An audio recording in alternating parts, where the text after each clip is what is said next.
Nestled in eastern Washington, deep in the shrub steppe landscape along the Columbia River, lies a site twice the size of Chicago. Once enshrined in secrecy, born out of necessity, forged a legacy to win the Second World War, and out of it a community arose. Built on innovation, grit, and pride, what was once a place of plutonium production has become the site of cleanup, and is home to the community of over 320,000 people who live near the site. A community of people who are thriving and equally as proud of the history that embodies the perseverance of the human spirit. A community that is often overlooked when it comes to the topics of Hanford, and a community that has the most at stake in the Hanford cleanup. Today, we hear from some of those people, the people who choose to live, work, and raise children here. The people who make this region their community and home. We are the Tri-Cities community, made up of 4 cities, Richland, West Richland, Kennewick, and Pasco, and encompass 2 counties, Franklin and Benton. Together, we are the local voices for Hanford cleanup. Folks here in this community are proud of what they've built. My career started in a building that was slated to be torn down, was activated for weapon production, went back to being torn down, and today is a sand dune. That's my legacy, and I'm happy with that legacy. That legacy speaks to, I had a career making a difference to the country, and a career that ended with making a difference to my community. And you can't ask for anything more than that. I find the construction era, it's unique and it lasts for a short time. People are really interested in that, and because it's very, it's rapid and it's fast moving. The construction of B reactor, the fact that B reactor and T plant, those 2 facilities specifically were largely theoretical until shortly before their construction, and the engineering that went into those facilities in such a short time, and their role as like workhorses for Hanford for decades is really fascinating from a science and engineering perspective. We don't shy away from our history here, and we talk about it when a lot of times I travel. You're always asked, well, where are you from and what do you do? It's a chance to educate other people in our country and across the world when we travel outside the country, is to tell them about Hanford and what goes on there, that it's clean up, but then also the cutting edge research going at the laboratory. So, I've always been proud to talk about where I come from, where my roots are, and this Tri-City area. The Hanford site does have issues, but it is a contained site. The riskiest parts of the Hanford site are miles and miles away from me. Hazards out there are real, but they're not imminent hazards. They are very controlled, they're very contained.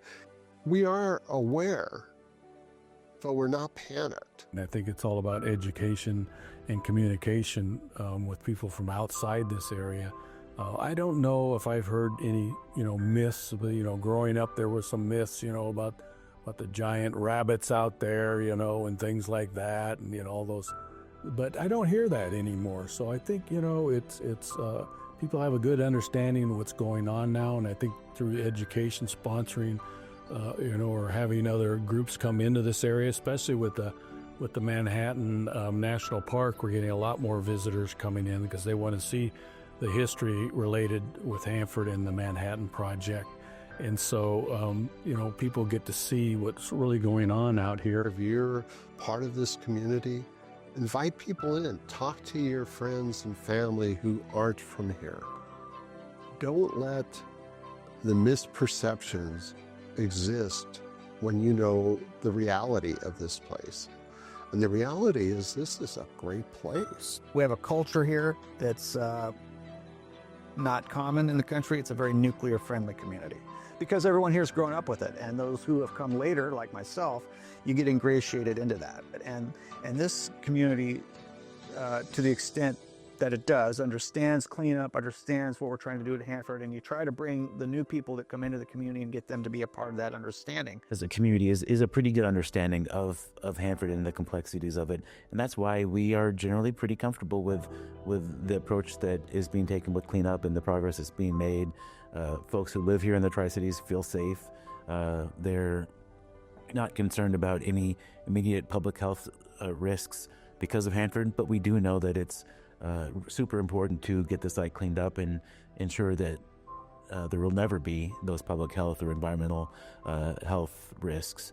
All the eyes on the cleanup, I think, here locally, it's seen, as a benefit for this area, be with their, with their agriculture in this area, especially the wine area. You don't hear the comments as you did in the past about concerns, in the different ag industries. Nobody wants to move their children to a place that's not safe. My children grew up a lot safer here than they would have in Southern California trying to cross the street.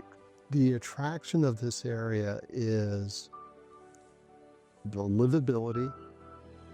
It is the future you can have with families, with retirees. Young families are moving here for good careers. Hanford was the keystone to the bridge of economic development. One of the things we often see is that there are a lot of voices in the Hanford cleanup conversation, and there are sometimes regional or national news stories that make Hanford sound really scary. And one of the things that's been frustrating for us is that oftentimes the local community, the Tri-City community that chooses to live here immediately adjacent and downstream of the Hanford site, that has the most knowledge about it and has the most to gain or lose by the success of Hanford cleanup, isn't asked to comment or doesn't have a voice in those articles and in the stories that are written about Hanford. The Tri-Cities community isn't just a bystander in the Hanford story. We are a part of it. Our voices matter. Our perspectives shape the conversation, and our future depends on the decisions made today. Because this isn't just history, this is home, and we stand proud in the legacy we carry forward.